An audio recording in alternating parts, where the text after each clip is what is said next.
بسم اللہ الرحمن الرحیم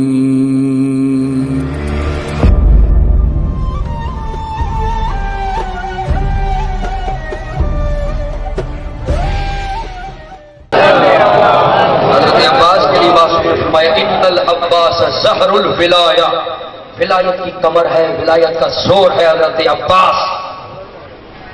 تو عالم دین بحث کر رہے تھے عباس افضل ہے یا سلمان؟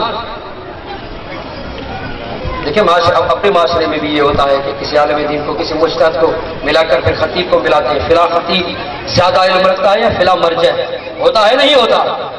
وہ تو سلطان العلماء ہے، مرجع کو کچھ نہیں آتا۔ یہ سوال اس نے بھی سوال کر دیا کہ سلمان افضل ہے یا عباس افضل ہے؟ بہرحال بحث ہوئی اور جا کے گھر میں سوتا ہے۔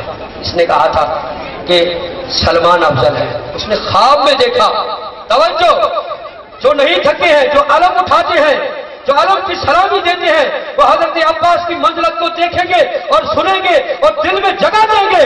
کہا جب یہ جا کے سوتا ہے، خواب میں دیکھا ایک بہت بڑا دربار لگا ہے جس میں ایک ممبر لگا، جس پر ممبر پر جا کر علی کا وارث، حسین کا وزیر، باب الحوائج، باب الحسین، حضرت عباس جا کے بیٹھے اور ساتھ میں دیکھا جناب سلمان غلاموں کی طرح کھڑے ہیں،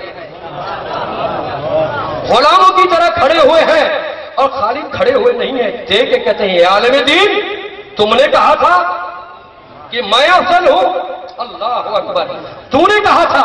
یہ کہتا کہ اتنا دبدبا تھا، خدا کی قسم زبان کام نہیں کر رہی تھی، میرا حلق خشک ہو گیا تھا۔ جناب سلمان نے غلاموں کی طرح جب کھڑے ہوئے تھے، عباس کی ہیبت کو دیکھ کر میری زبان نہیں ہلنے لگی، تو میں نے کہا، ایک مرتبہ دوبارہ کہا کہ تو نے کہا تھا۔